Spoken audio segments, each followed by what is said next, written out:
Tonight, we're going somewhere different, somewhere older, colder, and infinitely more dangerous than any place we've ever been. We're traveling back to a time when our planet was in the grip of a deep freeze, a time when colossal glaciers, miles high, carved the very continents we now call home. This was the Pleistocene, more commonly known as the Ice Age. You might have a picture in your head of heroic cavemen in clean-looking furs hunting mammoths under a crisp blue sky. Forget it. The reality was a desperate, brutal, and relentless struggle for survival against a world that was actively trying to kill you every single second. Before we journey there, a quick request. If you find value in these explorations of the past, a simple like or a subscribe makes a huge difference. It lets me know we're on the right track. And as always, I'm fascinated to know where this story is finding you. Comment with your city and what time it is. The idea of someone listening over morning coffee in Sydney while I record this in the dead of night is a piece of modern magic our ancestors could never have imagined. Alright, it's time to go. Find your quiet space. Let the noise of the 21st century fade away. Pull that blanket up a little higher and let your body sink into comfort and warmth. Because where we're going, you will understand the true meaning of cold, and you will be anything but comfortable. Pain is the first architect of your new reality. It is not the clean, sharp signal of a specific injury, a cut, a burn, a break that you might recognize from your former life. This is a different order of suffering. It is a vast geological pain, a deep tectonic grinding in the very foundations of your being. It is a cold so absolute that it has transcended temperature and become a physical substance, a heavy, crushing mineral that has been ground into the marrow of your bones. It is the only thing that is real. It is the canvas upon which the first blurry strokes of consciousness are painted. You are floating in a dark, thick void, and this crushing ache is your only anchor. You try to grasp a thought, any thought, but your mind is a frozen bog. Ideas move with glacial slowness, cracking and splintering before they can form. Where am I? The question is a fragile shard of ice, dissolving before an answer can be found. What happened? Another fleeting crystal of thought, lost in the immense aching darkness. The only concept with any substance is the cold. It is a presence, an entity. It has a voice that hums in your teeth and a weight that presses the air from your lungs. Slowly, other sensations begin to bleed through the monolithic wall of pain. There is a texture against your skin. It is not the soft, uniform weave of cotton or linen. It is a chaotic, prickly and complex surface. You can feel the sharp, hollow stems of dried grasses, the brittle edges of dead leaves, and something else, something harder, a lattice of unforgiving twigs and earth that seems to be the very floor of the world. This is your bed, a haphazard nest of scavenged insulation, a pathetic argument against the unyielding cold of the ground beneath. And there is a weight upon you, an immense suffocating pressure that is separate from the internal cold. It's a physical burden, heavy and stiff. It smells, oh God, it smells. The odor is thick, cloying and utterly primal. It is the smell of unwashed animal, of dried blood, of grease that has turned rancid over countless seasons. It's the smell of a life lived in intimate, brutal contact with the raw materials of survival. This is your blanket, a pile of animal hides, their fur matted and coarse, their leather as stiff as planks of wood. Through infinitesimal gaps between the hides, you can feel the air of the world beyond. It is not a draft, it is a violation. It is the universe inserting needles of pure, agonizing cold directly into your flesh. You attempt to draw a breath, a conscious act of will, and your lungs recoil in shock. The air is a razor. It is so thin and so cold that it feels like you are inhaling finely ground glass. It scours your throat and sears the delicate tissues of your lungs, which spasm in a desperate, silent cough. The air carries its own terrible perfume, a symphony of decay and desperation. The dominant note is smoke, but not the clean, fragrant smoke of a hardwood fire. This is a greasy, acrid smoke, heavy with the smell of burning fat and something else, something you can't quite place, but which your deepest, oldest instincts recognize as unclean. Beneath the smoke is the musky scent of the hides, the sour tang of unwashed bodies, and the sharp, sterile, metallic bite of the cold itself. This is the air of a cage, a den, a place where creatures huddle to escape a world that wants to erase them. You fight to open your eyes. It is a monumental effort, like trying to lift a boulder with your eyelids. They are glued shut, sealed by a gritty crystalline film. You muster your strength, and with a tearing, painful sensation, you pry them open. The world is a nightmare of orange and black. It is a space of profound, deep shadow, sporadically and unreliably illuminated by a single, pathetic light source. In the center of what you can now perceive as a low, cramped space, a fire flickers. It is not the cheerful, dancing flame of a campfire or the roaring, comforting blaze of a hearth. This is a sick fire, a small, sullen heap of glowing embers that cowers in a shallow pit, ringed with dark stones. It offers little light and even less heat. It is a captured star, dying in a cage of rock. The smoke it produces is thick and heavy, coiling lazily towards a hole in the ceiling, staining the rock walls with a greasy, black film. The light it casts is a weak, trembling thing, making the shadows around it leap and writhe like living creatures of darkness. You are in a cave, or perhaps a shelter built to resemble one. The walls are a chaotic mixture of dark, sweating rock and immense animal hides stretched taut over a grotesque framework. As your vision slowly, painfully sharpens, you realize that the framework is not made of wood. It is made of bone. Massive, curving ribs form the arches of the ceiling. A pair of colossal, yellowed tusks, each as long as a man is tall, frame the entrance. You are inside the skeleton of a monster, draped in the skins of other monsters. This is not a home. This is a tomb that pretends to be a womb. Around the fire, there are shapes. They are human, but in a way that makes the hair on your arms stand up. They are beings forged in the crucible of this terrible world, and it shows. Their bodies are dense, powerful, compact. They are wrapped in the same stiff, stinking hides as you, garments of pure function, devoid of any artistry or comfort. Their faces, caught in the fickle light of the fire, are landscapes of hardship. Their brow ridges are prominent, casting their eyes into deep shadow.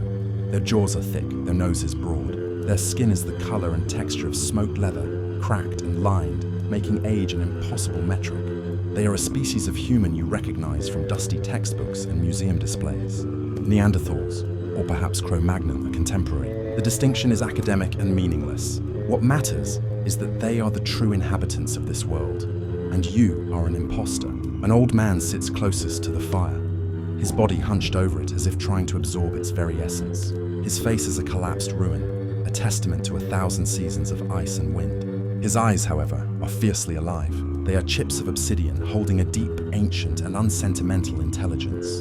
He is the keeper of the flame. He does not feed it with logs of wood. You now understand there are no forests in this frozen world.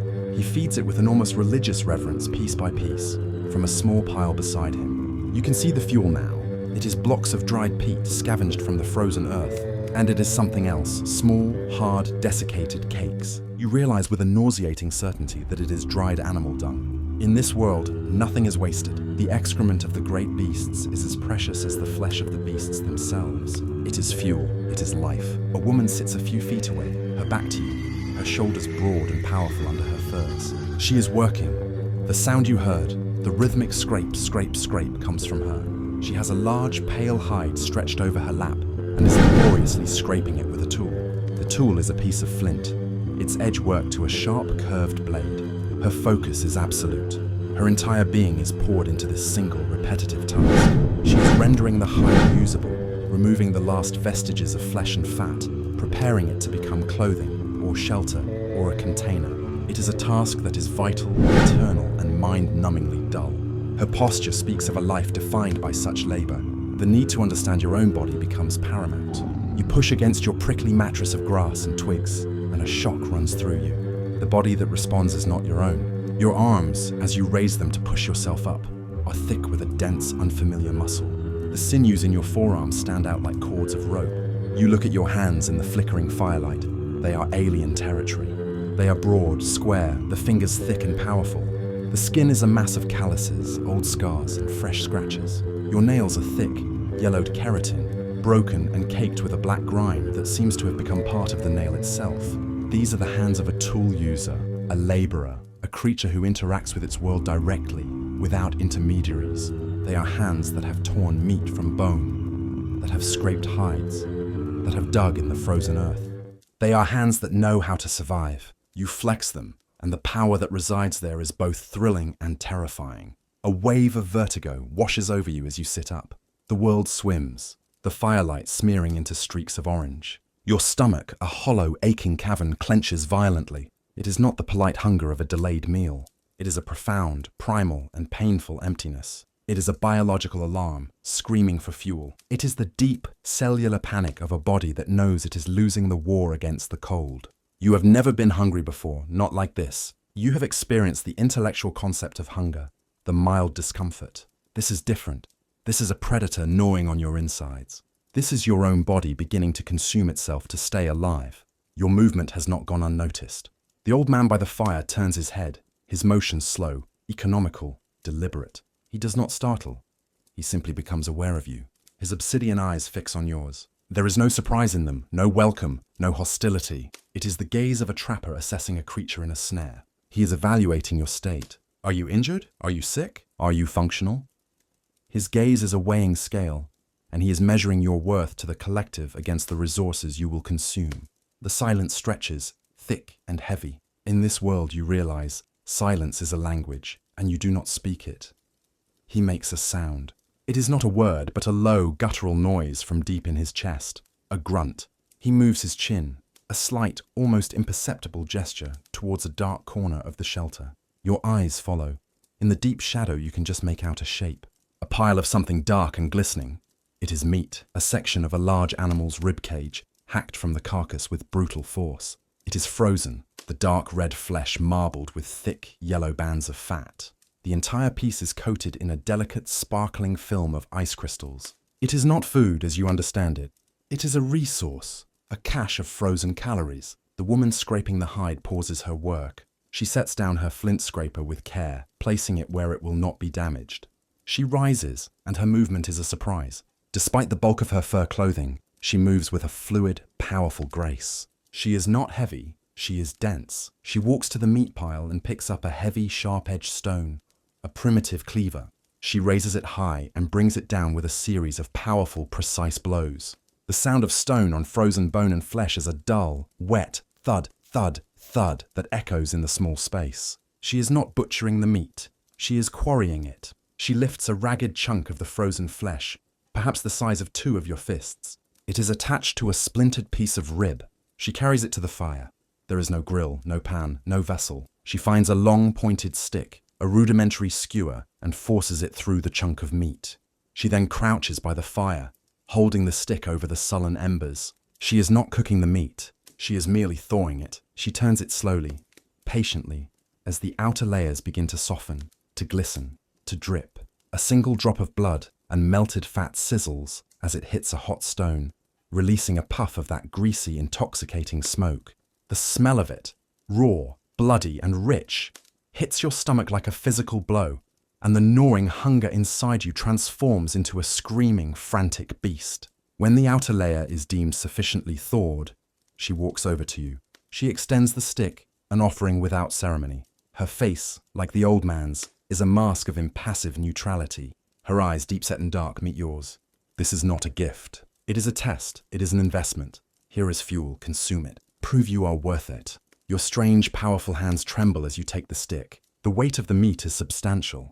The thawed surface is slick and warm, while the core remains a solid block of ice. The smell is overpowering. You bring it to your mouth. Your modern mind, a ghost in this primal machine, screams in protest. It sees bacteria. It sees parasites. It sees the raw, unsanitized reality of the kill. But the hunger of this new body is a far more powerful voice. It screams one word. Eat, you bite down. The effort required is shocking. Your teeth, which feel larger and more solid in your jaw, struggle to find purchase in the tough, sinewy flesh. It is like biting into a frozen piece of leather. You have to twist and tear with your head, like a wolf. Finally, a piece comes away. You begin to chew. The experience is an explosion of sensations. The taste is overwhelming. A complex flood of iron, musk, and a deep, gamey richness that has no modern equivalent. The texture is a battle. The outer part is chewy, fibrous, and stringy. The inner part is still frozen solid, a chunk of ice that numbs your tongue and makes your teeth ache with a pain that echoes the deeper ache in your bones. There is no salt. There is no spice. There is only the pure, unadorned essence of the animal. You chew, and you chew, your powerful jaw muscles working tirelessly. The act of chewing itself is a warming activity, a small engine generating heat in your head. You finally force yourself to swallow the half-masticated lump. It descends into your stomach like a lead weight, but the effect is almost instantaneous. A surge of raw, potent energy floods your system. It is a warmth that spreads from your core outwards. a primal infusion of calories and life. It is the most satisfying sensation you have ever felt. The gnawing beast in your belly is momentarily pacified, and you feel the fog in your brain begin to recede. You have been refueled. You are, for the moment, no longer dying. You attack the meat again, with more ferocity this time, less hesitation. You are learning the first and most important rule of this world. You eat what is available, when it is available, as much as you can, because you never, ever know when you will eat again. Your entire modern history of food, of choice, of flavor, of aesthetics, of ethics, is a decadent fantasy, a story told by a species that has forgotten what true hunger feels like. Here there is only the brutal binary of energy consumed versus energy expended. As you finish the last of the tough, life-giving flesh, gnawing the last sinews from the splintered bone, you look around the shelter again. Your senses are sharper now, your mind clearer. You are beginning to see the details, the structure of this small, fragile society. You can see the sleeping pile more clearly. There are perhaps 10 other individuals huddled together, a tangled mass of furs and limbs. This is the clan, a family unit, an extended network of survival. Their shared warmth is a resource as vital as the fire or the meat. The old man has not stopped his work. He is knapping flint. His gnarled hands, which should be stiff with age and cold, move with an impossible fluid dexterity. He holds a core of flint in one hand and a piece of heavy antler in the other. He taps. He doesn't strike. Each tap is precise, calculated, informed by a lifetime of experience, by a knowledge passed down through generations. With each tap, a sharp, leaf-shaped flake of flint detaches from the core. He is not just making sharp rocks. He is crafting tools of specific and varied purpose. A long, thin blade for slicing meat, a broader, curved scraper for hides, a small, sharp borer for punching holes in leather, and most importantly, a beautiful, terrifyingly symmetrical point for the tip of a spear. He is a master craftsman, a provider of technology. Without his skill, the hunter's strength would be useless. The clan would perish. You glance back at your own hands, clumsy, ignorant, soft, despite the unfamiliar calluses. You possess a brain filled with the accumulated knowledge of the 21st century. You understand the principles of thermodynamics, the theory of relativity, the basics of quantum mechanics. You could explain the nitrogen cycle or the function of a microprocessor. But all of that knowledge is useless, intangible smoke. You cannot make a fire from scratch. You cannot shape a stone into a tool. You cannot identify a single edible plant or a single animal track. You are a repository of abstract, useless information in a world that only values concrete, applicable skill. You are not an intellectual. You are an idiot. The wind outside the shelter picks up, its howl rising in pitch to a demonic shriek. A fine, glittering powder of snow is driven through a tiny crack in the hide-covered entrance, and it swirls in the air like a cloud of angry ghosts before settling. The temperature inside the shelter, already agonizingly low, drops perceptibly. The cold is a living thing, and it is always searching for a way in. From the pile of sleeping bodies, a figure begins to stir. He is immense. As he rises, he seems to unfold, growing larger and larger until he dominates the small space. His shoulders are a wall of muscle, his neck as thick as a tree trunk. A dense black beard covers the lower half of his face, frosted with ice even in his sleep. This is a hunter. His entire being radiates a sense of raw, contained power. He is not a man who has gone to a gym to build aesthetic muscle. He is a predator whose body has been sculpted by the relentless demands of his environment. He walks to the entrance of the shelter, his movements surprisingly light for a man of his size. He pulls back the heavy hide that serves as a door. The world outside floods in, and it is an attack on the senses. A wall of pure kinetic force, the wind, slams into the shelter, carrying with it a blinding, painful whiteness. The temperature drops so fast it feels like being plunged into ice water. The small fire flinches, shrinking and sputtering as if in terror. Your lungs seize. Your eyes stream with water from the sheer shock of the cold. The hunter stands in the opening, framed against the maelstrom, utterly unmoved. He is a part of this world, not a victim of it. His eyes, narrowed to slits, scan the landscape. Driven by a morbid need to see, to understand the nature of your prison, you crawl closer, keeping behind his massive frame for protection. You peek around his leg, and you see the Ice Age. It is a world bleached of all color, all life, all hope. It is an endless, undulating ocean of snow and ice, stretching to a horizon that seems to be at the very edge of the universe. The ground is not flat. The wind, a sculptor of infinite patience and power, has carved the snow into long, sharp-edged dunes and waves, their surfaces packed to the hardness of rock. There are no trees, not a single one. The only vegetation visible are desperate low-lying patches of dark moss and lichen where the wind has scoured the snow away. And far in the distance, a scattering of skeletal, twisted shrubs that look like the arthritic fingers of the frozen earth. And then you see it. To the north, dominating the sky, is the glacier, the great ice sheet. Your mind struggles to process the scale of it. It is not a feature on the landscape, it is the landscape. It is a continent-sized wall of ice, thousands of feet high, a jagged, serrated range of blue and white peaks that disappear into the grey, oppressive sky. It glows with a cold, internal light, the light of eons of compressed snow. It is the source of the wind. It is the engine of the cold. It is a silent, motionless god of destruction, and its presence crushes your spirit. You feel a profound, terrifying agoraphobia, a sense of being an insignificant speck in an impossibly vast and hostile universe. Your modern mind, accustomed to walls, to cities, to human-scaled spaces, cannot cope with this emptiness. It is a psychological assault. The hunter grunts, seemingly satisfied with his assessment of the weather, and lets the hide fall back into place. The shelter is once again plunged into its familiar orange and black gloom. The immediate, violent assault of the cold recedes, leaving behind its constant, grinding ache. The hunter moves to the wall of the cave and picks up his tools. One is a long, heavy spear. The shaft is thick, fire-hardened wood, polished smooth with use. The tip is not a flint point, like the ones the old man is making. It is a long, barbed, and terrifyingly sharp point carved from a single piece of bone. A harpoon for hunting megafauna. His other weapon is shorter, a carved and grooved piece of wood about 2 feet long. An atlatl, a spear thrower. A simple machine, a lever that will effectively double the length of his arm, allowing him to hurl his heavy spear with a force and accuracy that is almost unbelievable.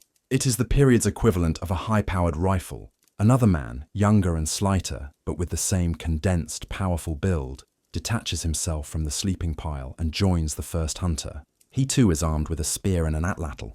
They exchange a few low, guttural words with the old man. There is no fanfare, no ceremony, no emotional goodbyes. This is their job, their daily routine. They are leaving the relative, life-sustaining misery of the shelter to venture into the absolute, life-extinguishing misery of the world outside. They will walk for miles across that frozen hellscape, pitting their wits, their endurance, and their simple, elegant technology against creatures 10 times their size. They will risk being trampled into a red paste, gored by a tusk, or simply succumbing to the elements, all for the chance to bring back the fat and protein that the clan needs to see another sunrise. They pull their fur hoods over their heads, their faces disappearing into shadow. They check the hide thongs that bind their crude boots. Then, as one, they slip through the hide door and are gone. The flap falls, and they are swallowed by the white. You are left with the sound of the wind, which now sounds like a hungry beast licking its lips. You are not one of them. The realization is a cold stone in the pit of your stomach. You are a different kind of animal, a soft, weak, domestic creature. Out there, you are not a survivor. You are not even a victim. You are just meat waiting to freeze. The woman who gave you the meat, who has been observing you with her impassive gaze, now approaches. She gestures, not unkindly, towards a pile of spare furs in the driest, most protected corner of the shelter. Then she points to the fire. Her meaning is unspoken but crystal clear. Your role is not to hunt. Your role is not to make tools. Your role, for now, is to be inert, to be a living battery, conserving every precious calorie you have been given. Your only job is to stay alive until the hunters return. Your survival is now a passive act of endurance, not an active one of heroism. She then presses a small bundle into your hands. It is a small bag, stitched from supple hide. You can feel something soft and dry inside. You open it and peer in. It is filled with tinder, the fluff from a plant that resembles milkweed, a piece of spongy, dry punk wood, and a handful of shredded, dry moss. She points to the fire. Then she points to the bag. She takes 2 pieces of flint and strikes them together near the bag, producing a fleeting, tiny spark. The lesson is profound and terrifying. The fire in the center of the cave is the clan's life, but this little bag is the seed of that life. If the main fire dies, this is the hope of its resurrection. She is entrusting you with this. It is your first real responsibility. Do not let the seed die. You crawl to the corner she indicated, a refugee in this brutal, ancient world. You huddle down, pulling the heavy, stinking furs over you, clutching the small, precious tinder bag to your chest.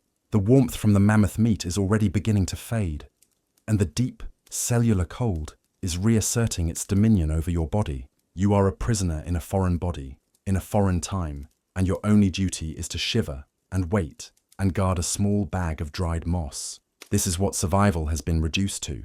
The glorious adventure of the Ice Age is, in reality, a long, cold, terrifyingly boring wait for either food or death, and you are not at all sure which will arrive first. Hours pass. There is no clock to mark the time, only the slow, subtle shift in the quality of light that filters through the hide at the entrance. The world outside moves from the bright, glaring white of midday to a softer, grayer light as the weak sun begins its descent. The wind never ceases its relentless assault. Sometimes it fades to a low moan, and sometimes it rises to a terrifying shriek that makes the entire shelter feel like it might be torn from the earth. The gnawing hunger returns, more insistent this time. There is no more food offered. What was left of the frozen meat is being conserved. You chew on a piece of hide, not for nourishment, but to trick your stomach, to give your jaw something to do. The taste of rancid fat and animal hair fills your mouth. As the light outside dims further, a palpable tension grows in the shelter. Every sound from outside, a shift in the wind, the skittering of a loose stone, causes heads to lift. All eyes turn towards the entrance. The hunters have been gone for a long time. The risk they face is not an abstract concept. It is a constant gnawing anxiety that hangs in the air, as real as the smoke from the fire. Will they return, or has the mammoth won today? Has a hidden crevasse claimed them? Did a sudden whiteout blind them and leave them to wander until they froze? These are not melodramatic questions. They are the practical daily calculus of Ice Age life. The clan is a fragile ecosystem. The loss of 2 able-bodied hunters would be a catastrophic blow. It could mean starvation. It could mean the end. The light outside is almost gone now, the world sinking into the deep, profound darkness of a polar night. The fire is the only island of light and life in a universe of frozen death. The old man adds more of his precious fuel to the embers, coaxing them back to a brighter glow. The woman has put aside her work and is now holding the 2 small children close, murmuring to them in her low, guttural language. Then a sound, a scratching at the entrance hide. The old man is on his feet in an instant, a heavy bone club in his hand. The woman shoves the children behind her. Is it the hunters, or is it something else? A cave lion, a pack of dire wolves, drawn by the scent of the fire and the promise of soft flesh within. The hide is pushed aside. A figure stumbles in, silhouetted against the dying grey light. It's the younger of the 2 hunters. He is covered in snow, his beard thick with ice. He is alone. He collapses to the ground, exhausted, his chest heaving. He is bleeding from a long, shallow gash on his arm. The old man is at his side, immediately examining the wound. The woman rushes to him, not with words of comfort, but with a piece of hide to press against the bleeding. The hunter speaks in a series of harsh, breathless grunts. He points back towards the entrance. He mimes the shape of something huge, with long, curved tusks. A mammoth. Then he makes a stabbing motion with his hands. He indicates a fall, a trampling. His partner, the massive, powerful hunter, is not coming back. There is no weeping. There are no screams of grief. The news is absorbed with a stoic, terrifying calm. The woman's face tightens, her eyes closing for just a second. The old man's expression doesn't change at all. Grief is a luxury they cannot afford. Emotion is energy, and energy cannot be wasted. The only thing that matters is the new reality. One less hunter, one less provider. The clan is weaker, the winter is longer, but the young hunter has not returned empty-handed. He unslings a heavy hide bag from his back. It lands on the ground with a wet, heavy thud. He opens it. Inside is a massive chunk of bloody meat. A slab of dark, life-giving flesh, hacked from the carcass of the animal that killed his companion. He has brought back calories. He has brought back another day of life for the clan. The dead hunter's last act was to help secure this prize. His life was traded for meat. It is a brutal but fair transaction in the economy of the Ice Age. The meat is prepared as before. Chunks are hacked off and warmed by the fire. You are given a piece. It is from a mammoth. The flesh is coarser, tougher, and even more intensely flavored than what you ate this morning. But it is life. As you chew the flesh of the colossal beast, you look at the face of the woman whose partner will never return. She is chewing her portion with the same focused determination as everyone else. She is feeding her children. She is feeding herself. She will mourn later, in the quiet darkness, in a way you will never understand. For now she eats. The day is over. You have survived. You have done nothing. You have produced nothing. You have contributed nothing. You have only consumed. You have been a drain on the clan's impossibly scarce resources, and yet you are alive. As you huddle back into your pile of furs, the sleeping draft of exhaustion finally pulling you under, you look at the faces around the fire. The old man, sharpening a new spear point to replace the one that was lost. The young hunter, his wounded arm now bound with a strip of hide, his eyes already distant as he plans tomorrow's hunt. The woman, her face a mask of iron control, holding her children close. These are not the brutish, simple-minded cavemen of your imagination. They are intelligent, resilient, and perfectly adapted to a world that you are not. They possess a strength, physical, mental, and emotional, that you can barely comprehend. They are living on the very edge of existence, in a state of constant, unrelenting crisis, and they are enduring. Your last thought before sleep claims you is a chilling one. You survived your first day in the Ice Age, but you only survived because they let you. You are as helpless as a newborn, and your life depends entirely on their charity, a charity that is measured against the brutal calculus of survival. How long will they be willing or able to support a useless mouth? How long until you become a liability they can no longer afford? The wind howls outside, a funeral dirge for the fallen hunter and a promise of what is to come. The winter has barely begun, and you know, with a certainty that chills you more than the ice itself, that you are not made for this world. You are a creature of warmth, of comfort, of safety, and you have woken up in hell, a beautiful, magnificent, and utterly unforgiving hell of ice and snow. Sleep is not a refuge. It is a shallow, turbulent sea of anxiety, its depths haunted by the ghosts of yesterday. You dream of the glacier, a mountain of silent blue judgment, its shadow creeping over the world to swallow you whole. You dream of the hunter's face, a mask of exertion and pain, as he describes the death of his companion. You dream of the taste of blood and frozen fat, a flavor that now seems permanently etched onto your soul. You are tossed on these waves of unease until consciousness returns, not as a gentle dawn, but as a slow, unwilling surrender to the pain that is your constant companion. The cold. It is still there, a patient predator that never sleeps. It has worked its way through the layers of hide, past the failing warmth of your own body, and has once again taken up residence in your joints, your bones, your very blood.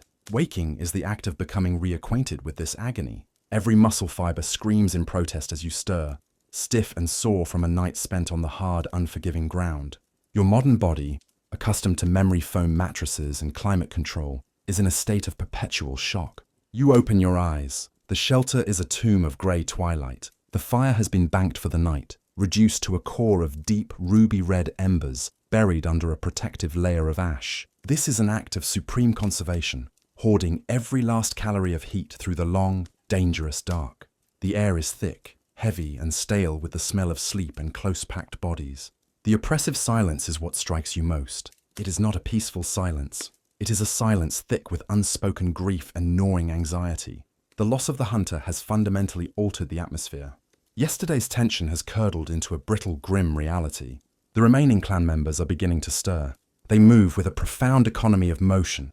No wasted gestures, no sighs of morning weariness. They simply transition from the state of sleep to the state of wakefulness. A seamless shift into the business of survival. The woman whose partner died, you think of her now as the widow, a title that feels both too formal and too small for the magnitude of her loss, is already awake. She is not weeping. Her face is a stoic mask, but her eyes, as she checks on her two sleeping children, hold a new, fierce, and terrifyingly lonely focus. Her personal grief has been sublimated into a singular purpose, the survival of her offspring. The young hunter, his arm crudely bandaged with a strip of hide, is methodically checking the point of his bone-tipped spear. He runs a calloused thumb over the edge, his expression grim. Yesterday he was part of a team. Today, the entire burden of the hunt, the responsibility for every life in this shelter, rests on his broad, weary shoulders. The pressure is visible in the taut line of his jaw, in the way his eyes avoid meeting anyone else's. The old man, the napper, is the first to address the fire. He moves to the pit with the deliberate, careful grace of a bomb disposal expert. He uses a piece of bone to gently scrape away the ash, revealing the glowing heart of the embers. He is a master of this craft. He knows that too much air too quickly will consume the embers. Too little will snuff them out. He coaxes the fire back to life, feeding it the tiniest slivers of dried dung and peat, whispering to it with his breath, nurturing the fragile flame as if it were a newborn child. You watch him, mesmerized. His every action is imbued with a knowledge so deep it is instinctual. This is not science as you know it.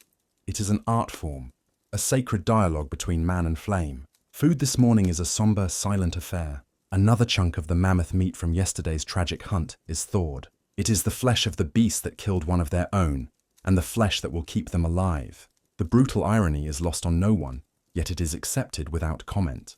The pieces distributed are smaller than yesterday. Conservation is now even more critical. You chew your portions slowly, forcing your mind to focus on the influx of energy, to ignore the coarse texture and the ever-present taste of blood. You eat, and you feel the weight of every gaze you are not receiving. You are a ghost at this funeral feast, a consumer, a mouth that takes and does not give. The widow eats with a mechanical, joyless efficiency, tearing off pieces for her 2 children, who chew silently, their young faces already learning the hard, impassive mask of their parents. After the meal, the day's work begins. There is no discussion, no assignment of tasks. Everyone knows their role. The clan is a superorganism, and each member is a specialized cell, performing its function for the survival of the whole. The young hunter prepares to leave, his face set like flint. The widow begins the laborious process of working a new hide. The old man returns to his flint knapping, his rhythmic tapping the only consistent sound in the shelter. And you have no function. You are a rogue cell, a cancer of uselessness. The furs you huddle under belong to the clan. The food in your belly was won by the life of one of their own. The air you breathe feels stolen. The passive survival of yesterday, the simple act of not dying, feels like a luxury you can no longer afford. The unspoken question hangs in the smoky air, directed squarely at you. What is your purpose? Panic, cold and sharp, begins to prickle at the edges of your consciousness. In your world, a person's worth was measured in abstract terms. Their job, their income, their education, their social standing. Here, worth is concrete, immediate, and brutally practical. Can you provide food? Can you provide warmth? Can you provide security? Can you create tools? If the answer to all of these is no, then you are nothing but a drain. You are a slow leak in a boat that is already taking on water. You look at your hands, these strange, capable hands that are not your own, and you feel a wave of desperate frustration. They are strong, but they are ignorant. You have to find a way to make them useful. You watch the others, your modern brain, for the first time, beginning to work not on abstract problems, but on the practical puzzle of your own survival. You cannot hunt. You do not have the strength, the skill, or the courage. You cannot craft tools with the sublime artistry of the old man.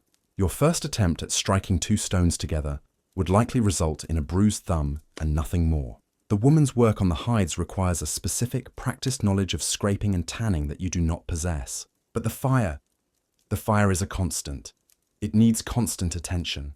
The old man is a master, but he is old. He needs to rest. The young hunter is gone all day. The woman is consumed with her own vital tasks. You watch the fire, but this time you are not just watching the flames. You are studying it. You observe how the old man places the fuel. The dried dung cakes burn hot and fast, a quick burst of intense heat. The peat bricks are slower, more sullen, providing a longer, more consistent glow.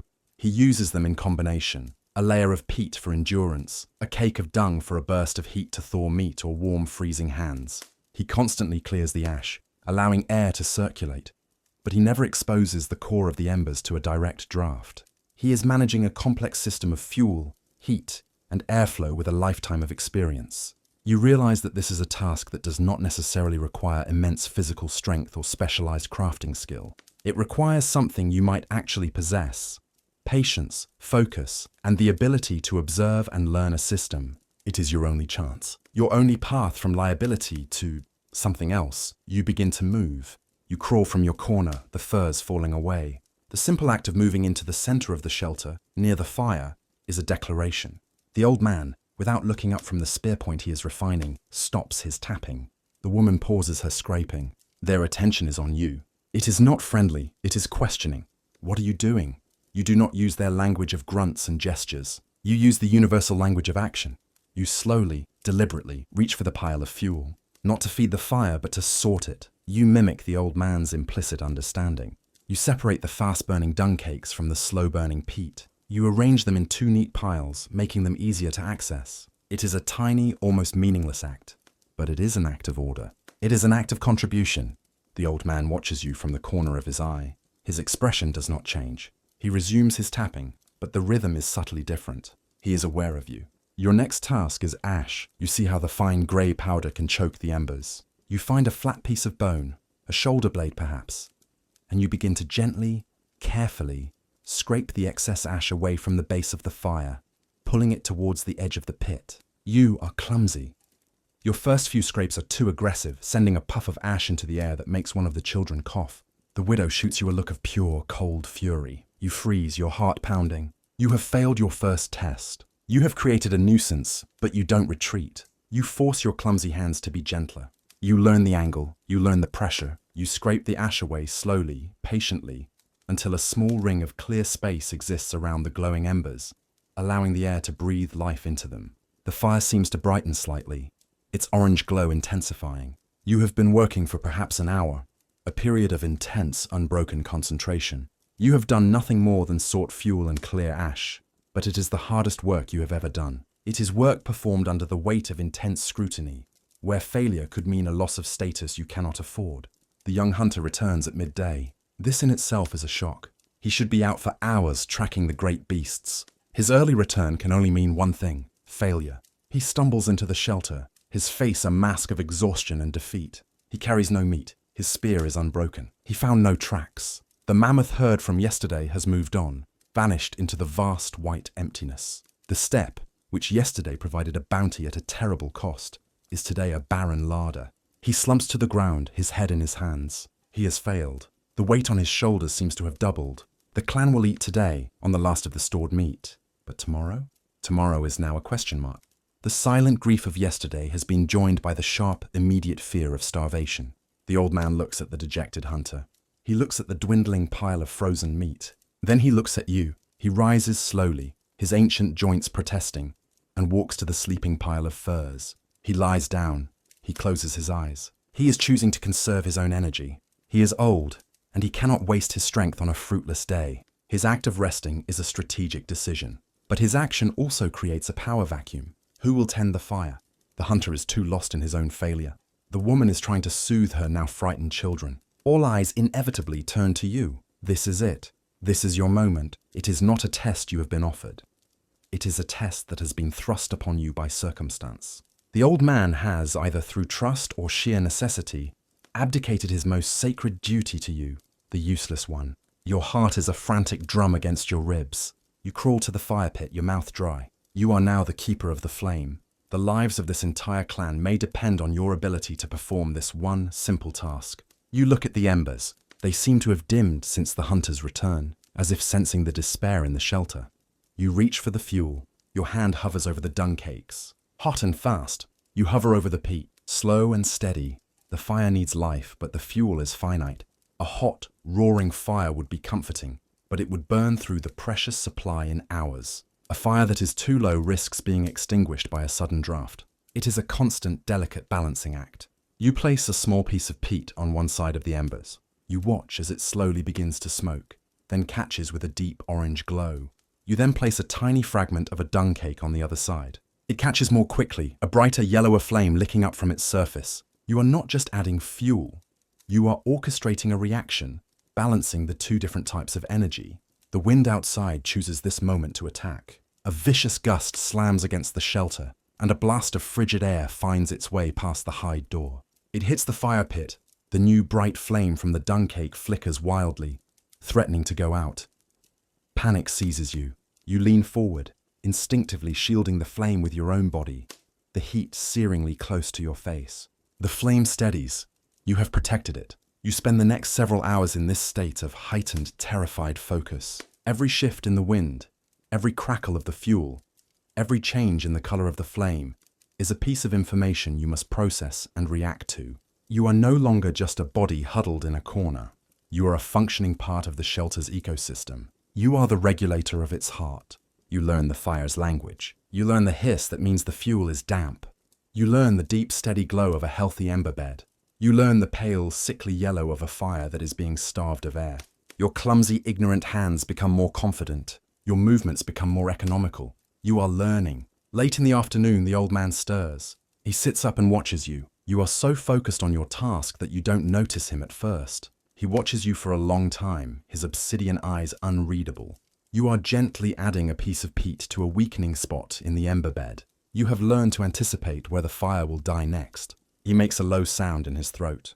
It is not a grunt of approval or disapproval. It is simply an acknowledgement. He has seen what you have done.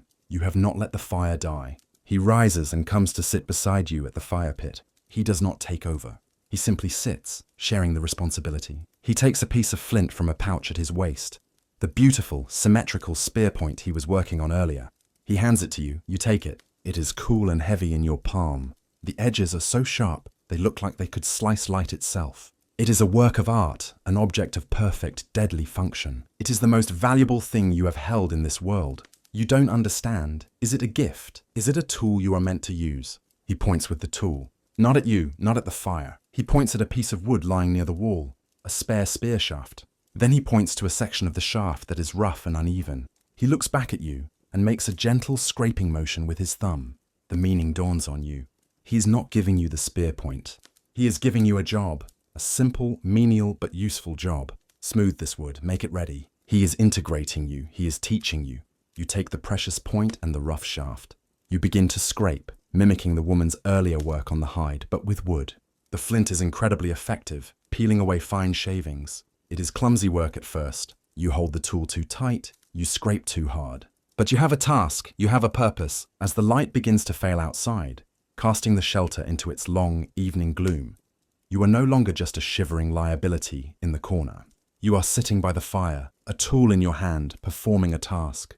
You are a part of the circle. The young hunter looks at you, and for the first time, the hostility in his eyes is replaced by something approaching neutrality. The widow, while still lost in her own world of grief, no longer looks at you as if you are a piece of dirt.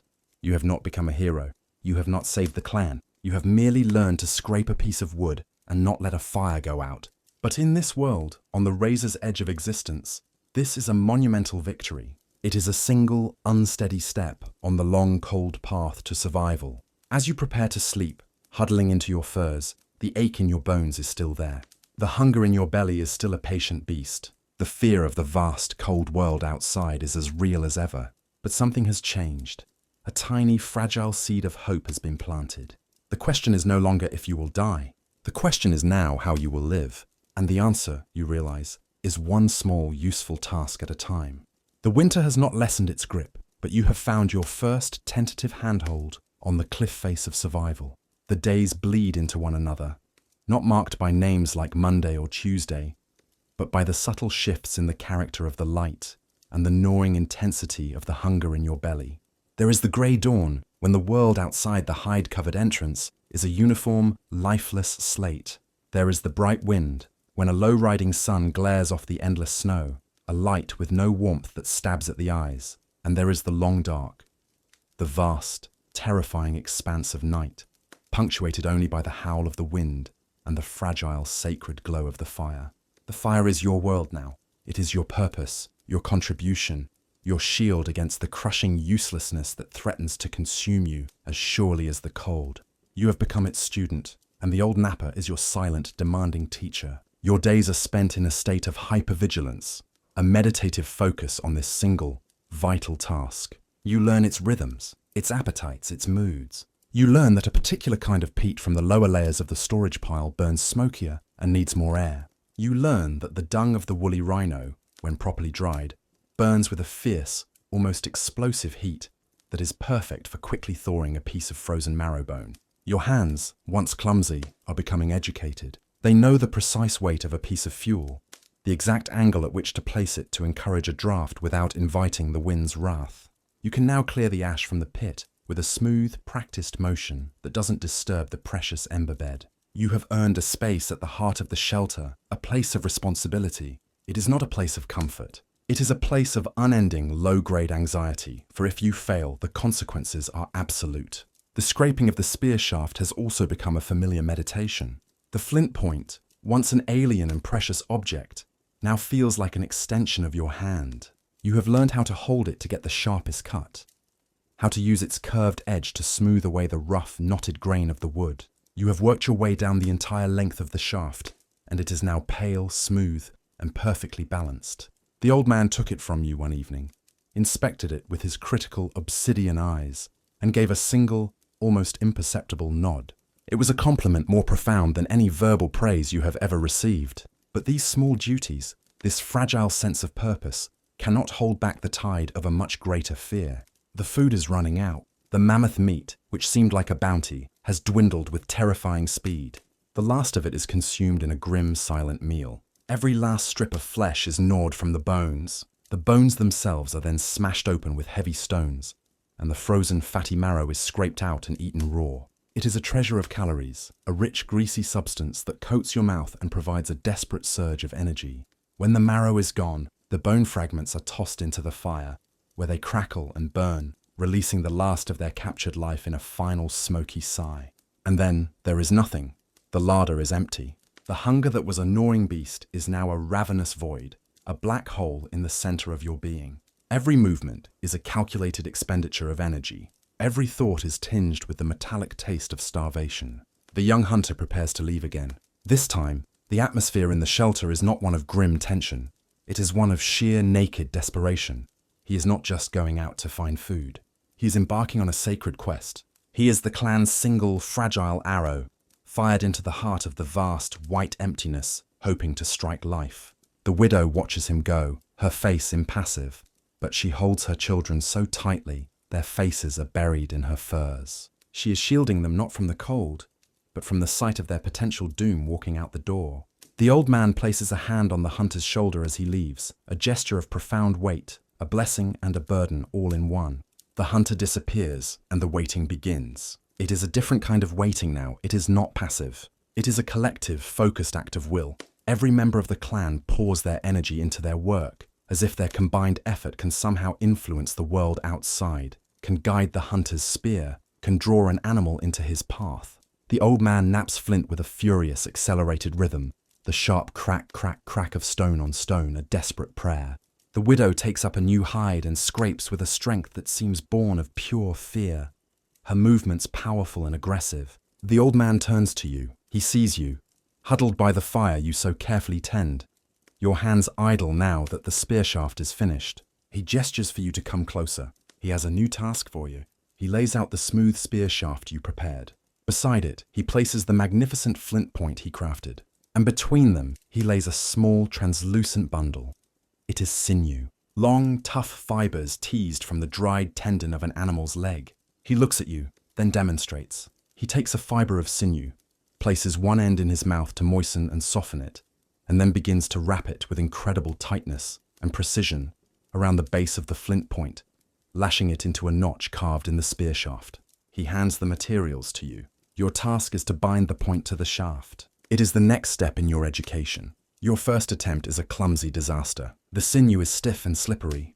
Your knots are loose and uneven. You lack the finger strength, the practiced dexterity. After a few frustrating moments, the old man takes the materials back. He doesn't show anger, only a deep, weary patience. He undoes your pathetic attempt and begins again, this time forcing your hands to follow his, guiding your fingers, making you feel the correct tension, the proper way to loop and pull the fiber until it bites into the wood and stone, creating a bond as strong as steel. You learn. Under his physical guidance, your hands begin to understand. You feel the sinew soften in your mouth, tasting faintly of salt and dust. You feel the rhythm of the binding, the pull and cinch that creates an unbreakable connection. You are no longer just scraping wood. You are helping to create a weapon. You are helping to forge the tool that will be the difference between life and death. You lose yourself in the task, the repetitive motion a bulwark against the gnawing hunger and the rising tide of fear. Hours crawl by. The light outside begins to fade. The hunter has not returned. The work in the shelter slows. The furious energy of the morning has been consumed by starvation and anxiety. The old man ceases his napping. The widow pulls her children into her lap, her scraping forgotten. All that is left is the fire, which you tend with a mechanical, obsessive focus, and the silence. It is a silence that magnifies every sound. The howl of the wind seems to carry voices, taunting you. The drip of melting ice from the roof of the cave sounds like footsteps. Every member of the clan is frozen in a state of suspended animation, their senses stretched to the breaking point, listening for a footstep, listening for a call, listening for anything other than the desolate voice of the wind. The hunger is now a physical pain. Your stomach cramps violently. You feel lightheaded, your vision swimming at the edges. The cold, no longer held at bay by a steady supply of calories, is launching a full-scale invasion of your body. Your shivering is no longer a minor tremor. It is a deep, uncontrollable shudder that racks your entire frame. You look at the others. They are suffering too. The younger child is whimpering, a thin, desolate sound that the widow silences with a gentle hand over his mouth. Wasting energy on crying is a luxury none can afford. The darkness outside becomes absolute. The hunter is not coming back. Not tonight. He is either dead or he has found shelter elsewhere, waiting for the light. The clan has to face the reality of a night with no food and no prospect of food in the morning. Desperation forces a new kind of activity. The old man gets up. He goes to the pile of scraped, half-finished hides. He cuts off a long, tough strip with a flint knife. He brings it to the fire. He holds it over the flames until it begins to smoke and soften, the rancid fat embedded in the leather beginning to sizzle. He then puts the strip of hide in his mouth and begins to chew. The others follow his lead. This is the last resort, eating the materials that keep you warm, chewing on tough, untanned leather for the faint, ghostly memory of nourishment it might provide. The widow cuts strips for her children. You are given one. You put it in your mouth. The taste is vile, a combination of smoke, rancid grease, and the musky scent of the animal. It is like chewing on a piece of greasy, hairy rubber. But you chew. You chew because everyone else is chewing. You chew because it gives your jaw something to do, a distraction from the howling emptiness in your gut. It is in this moment of absolute shared misery that something happens. A sound from outside. It is not the wind. It is a sharp, cracking noise, like a stone being struck against the rock face near the entrance. Instantly, the clan is electrified. The chewing stops. The old man is on his feet, the heavy bone club in his hand. The widow shields her children. Is it the hunter? Or is it something else? A predator drawn by the scent of a weakened, starving clan. The sound comes again, closer this time. Crack, crack. It is deliberate. It is a signal. The old man moves to the entrance, you right behind him, your own fear momentarily eclipsed by a desperate, consuming curiosity. You learn to use a sharp-edged flake of flint to slice the thick, insulating hide away from the muscle, a delicate task that requires pressure and precision to avoid piercing the valuable skin. You feel the warmth of the cooling carcass seep into your own freezing fingers, a transfer of life that is both grotesque and profoundly comforting. You learn to separate the great muscles from the bone, your arms aching with the unfamiliar strain of tearing and cutting the dense, fibrous flesh. The meat is set aside, some for immediate consumption, the rest to be frozen in the permanent, natural deep freeze outside the shelter's entrance. You learn to handle the organs, the slippery, vital machinery of the animal. The heart is prized, the kidneys are eaten, and the stomach, once emptied, is carefully cleaned and preserved. It will become a watertight bag, a vital piece of technology for a people constantly on the move. The old napper directs the dismantling of the skeleton. He shows you how to strike a long bone at just the right angle to crack it open, revealing the rich, fatty marrow within. This is not just food. It is a high-energy superfood, a treasure trove of calories that will be crucial in the lean times to come. The antlers are carefully removed, destined to become tools, flint-knapping hammers, needles, fishhooks, and the deadly, barbed points for spears. The sinews are harvested with painstaking care, long, tough fibers that, when dried, will become the thread that stitches clothes, the bindings that haft tools, and the bowstrings of the future. Nothing is wasted. To waste any part of the creature that gave its life for the clan is the ultimate sin, a deep and foolish disrespect to the spirits of the hunt and the brutal economy of this world. During this period of bounty, you feel a change within yourself. The constant grinding ache of the deep cold is still present, but it is now a background hum rather than a screaming agony. A layer of fat, nature's most effective insulation, is slowly building on your own body. The unfamiliar muscles of this ice age physique, once perpetually sore, are now hardened with use, settling into a state of powerful readiness. More importantly, your mind is changing. The constant, chattering anxiety of your modern brain is being silenced by the demands of the present moment. You can't afford to worry about abstract concepts when you are concentrating on not slicing your own finger off with a flint blade. You can't afford to be lost in existential dread when you are focused on tending the fire, listening for the hiss of damp fuel or the sputter of a dying ember. Your consciousness, once a sprawling, chaotic landscape of digital distractions and future worries, is being honed, sharpened, and focused down to a single, brilliant point: the immediate task at hand. You are learning the deep, meditative power of essential work. You also begin to learn the language, not through formal lessons, but through immersion.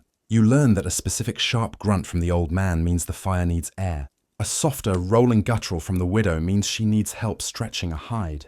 You learn the gesture for sharp, for dull, for water, for danger. It is a language of pure function, stripped of all pleasantries, but rich in meaning and nuance. It is the language of a people who communicate as much with their hands and their eyes as with their voices. One evening, during the long dark, something extraordinary happens. The old man, the napper, is not making tools. He is not sleeping. He is sitting by the fire, a small, hollowed-out stone lamp filled with rendered reindeer fat burning beside him. In his hands, he holds a piece of smooth, flat bone, the shoulder blade of the reindeer. With a sharp piece of flint, he begins to scratch at its surface. You watch, mesmerized. He is not just scratching, he is drawing. With incredible precision and a deep, innate artistry, he begins to etch a shape onto the bone. An outline emerges: the high, domed head, the sloping back, the thick, powerful legs, the great, curving tusks. He is drawing the mammoth. He is not just recreating its physical form. He is capturing its essence, its power, its spirit. He uses the natural contours of the bone to suggest the curve of the animal's back. He etches fine lines to indicate the thick, shaggy fur. It is a masterpiece of prehistoric art, created in a smoky cave by the flickering light of a fat lamp, by a man whose hands spend most of their time creating tools of death. The other clan members gather around, their faces bathed in the warm, gentle light. There is a sense of reverence in the shelter, a hushed awe. This is not work. This is not about food or warmth. This is something else entirely.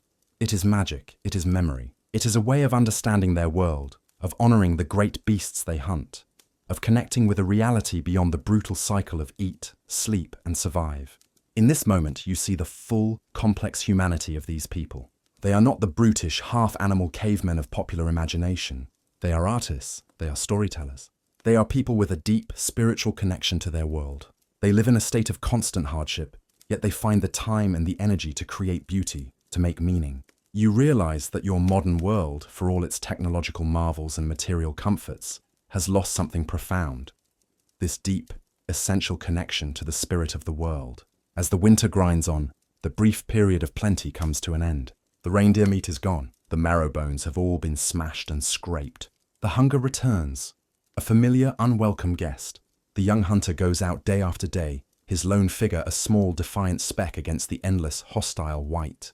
Some days he returns with a snowshoe hare or a ptarmigan, a meager prize that barely provides a mouthful for each member of the clan. Other days, he returns with nothing but the taste of frozen wind and failure. The clan survives on its stored fat, on the dwindling supply of rendered tallow, and on the tough, unsatisfying strips of hide. The cold deepens. The winter storms become more frequent and more violent, trapping you in the shelter for days at a time. The howl of the wind a constant, maddening symphony of despair. It is during one of these storms that the younger child, the boy, falls ill. It begins with a cough, a dry, racking sound that echoes ominously in the small shelter. The widow holds him close, her face a mask of terror. In this world, there is no medicine, there is no doctor. There is only the body's own strength and the will of the spirits. The boy's cough worsens. A fever sets in. He shivers uncontrollably, not from the cold, but from the fire within him. His breathing becomes shallow and rapid. You watch helplessly, your 21st century mind screaming a litany of useless diagnoses. Pneumonia, bronchitis, influenza. You know of antibiotics, of fever reducers, of respiratory support. All of that knowledge is a form of torture, a bitter reminder of your own impotence. The old man and the widow do what they can. They brew a bitter tea from willow bark, a natural source of salicylic acid, the ancient precursor to aspirin. They keep the boy wrapped in the warmest, softest furs. They try to spoon broth, rendered from boiling old bones, into his mouth. But the illness has taken root. You find a new purpose. Your task has been to keep the living warm.